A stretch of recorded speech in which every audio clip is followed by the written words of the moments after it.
ابھی 27 دسمبر ہے، 31 دسمبر آئے گا، نیو ایئر نائٹ منائی جائے گی. کیا ہے سمجھیں اس کو. دو باتیں ہیں، ایک دینی اعتبار سے، ایک اخلاقی اعتبار سے.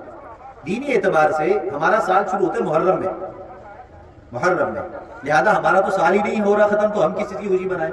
ایک دین کے اعتبار سے تو ہمارا کوئی مسئلہ ہی نہیں. دوسرا، خوشی منانے کے موقع اللہ کے محبوب نے ہمیں بتلائے ہیں، وہ عید الفطر اور عید الاضحیٰ ہے. لہٰذا اس کے علاوہ کوئی اور اگر ہمیں خوشی منانی ہے تو دین میں اس کو حکم تلاش کرنا ہے کہ آیا اس کو حکم ہے یا نہیں، یا اس کا طریقہ ہے کہ نہیں. تو نیو ایئر نائٹ منانا چاہے اسلامی سال کی ہو یا عیسوی سال کی ہو، دونوں اعتبار سے دین اسلام میں اس کی کوئی تعلیم ہمیں نہیں ملتی، کوئی طریقہ نہیں ملتا.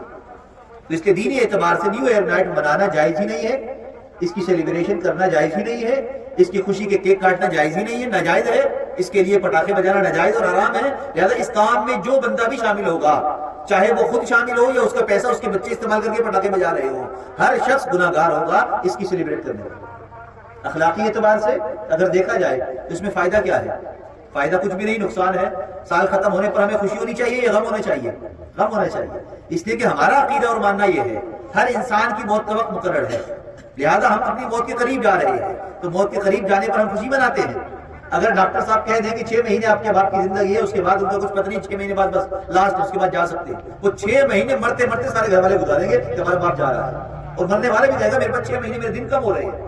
تو ہم کیوں نہیں اس بات کو تسلیم کرتے کہ ہماری عمر 60 سال 50 سال ہے اور ہر سال پورا ہونے پر ہماری عمر کم ہو رہی ہے، لہذا عمر کے کم ہونے پر ہم خوشی کس بات کی منائیں؟ اخلاقی اعتبار سے، عقلی اعتبار سے اس کے اندر نقصان ہی نقصان ہے.